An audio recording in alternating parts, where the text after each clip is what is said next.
مدینہ منورہ کی گلیوں میں ایک خاص سی خوشبو پھیل رہی تھی۔ یہ خوشبو نہ عطر کی تھی اور نہ پھولوں کی، بلکہ یہ رمضان شریف کی آمد کی خوشبو تھی۔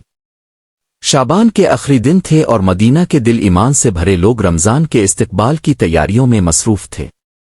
مدینہ کے ایک پرانے محلے میں ایک بزرگ رہتے تھے جن کا نام عبدالرؤف تھا۔ وہ علم والے نہیں تھے، نہ ہی کسی بڑے منصب پر فائز تھے، مگر ان کا دل اللہ کی یاد سے روشن رہتا تھا۔ جیسے ہی رمضان قریب آتا وہ سب سے پہلے اپنے گھر کو صاف کرتے دل کی طرح۔ ان کا کہنا تھا، رمضان صرف گھروں کی صفائی نہیں، دلوں کی صفائی کا مہینہ ہے۔ محلے کے بچے رمضان کی آمد پر بہت خوش ہوتے۔ وہ دن میں روزوں کی مشق کرتے، آدھا دن بغیر کھائے رہنے کو فخر سمجھتے۔ عبدالرؤف انہیں اکٹھا کر کے رمضان کی اہمیت سادہ لفظوں میں سمجھاتے۔ وہ کہتے، یہ مہینہ صبر، بھوک، دعا اور دوسروں کا درد سمجھنے کا مہینہ ہے۔ مدینہ کے لوگ رمضان آنے سے پہلے ایک دوسرے سے معافی مانگتے۔ اگر کسی سے ناراضگی ہوتی تو وہ دل صاف کر لیتے۔ محلے کی عورتیں غریب گھروں کے لیے آٹا، کھجوریں اور تیل جمع کرتیں۔ کوئی اپنا نام نہیں لکھتا تھا، سب کچھ خاموشی سے ہوتا، کیونکہ نیکی کو چھپانا مدینہ کے لوگوں کی عادت تھی۔ رمضان کا چاند نظر آنے کی رات مدینہ کی فضاؤں میں ایک عجیب سکون اتر آتا۔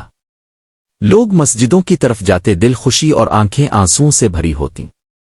عبدالرؤف اس رات دیر تک جاگتے، اپنے رب سے دعا کرتے، اللہ اس رمضان کو میری زندگی کا بہترین رمضان بنا دے۔ پہلا روزہ آیا تو مدینہ کے گھروں سے قرآن کی آوازیں بلند ہو گئیں۔ لوگ فجر کے بعد قرآن پڑھتے، دن میں کم بولتے تاکہ زبان محفوظ رہے۔ بازاروں میں بھی فرق نظر آتا، لوگ تول میں کمی نہیں کرتے تھے، جھوٹ سے بچتے تھے، کیونکہ رمضان انہیں یاد دلاتا تھا کہ اللہ ہر حال میں دیکھ رہا ہے۔ افطار کے وقت مدینہ کا منظر قابل دید ہوتا۔ ہر شخص چاہتا تھا کہ کوئی روزہ دار اس کے ساتھ افطار کرے۔ عبدالرؤف کے گھر کے دروازے ہر روز کھلے رہتے۔ کبھی کوئی مسافر آ جاتا، کبھی کوئی غریب۔ وہ کہتے، جو دوسروں کو کھلاتا ہے اللہ اس کے دل کو سیر کر دیتا ہے۔ تراویح کی راتوں میں مدینہ کی مسجدیں نور سے بھر جاتیں۔ بوڑھے جوان بچے سب صفوں میں کھڑے ہوتے۔ تھکن کے باوجود چہروں پر سکون ہوتا۔ عبدالرؤف اکثر کہا کرتے، یہ تھکن نہیں، یہ عبادت کی مٹھاس ہے۔ رمضان کے آخری عشرے میں مدینہ کے لوگ دنیا سے اور زیادہ دور ہو جاتے۔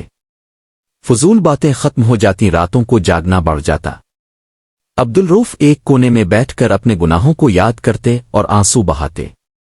وہ کہتے، رمضان ہمیں یہ سکھاتا ہے کہ ہم ٹوٹ کر اللہ کے سامنے جھک جائیں۔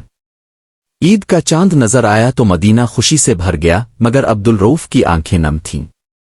کسی نے پوچھا تو وہ بولے، مجھے خوشی عید کی ہے، مگر غم اس بات کا ہے کہ رمضان جا رہا ہے۔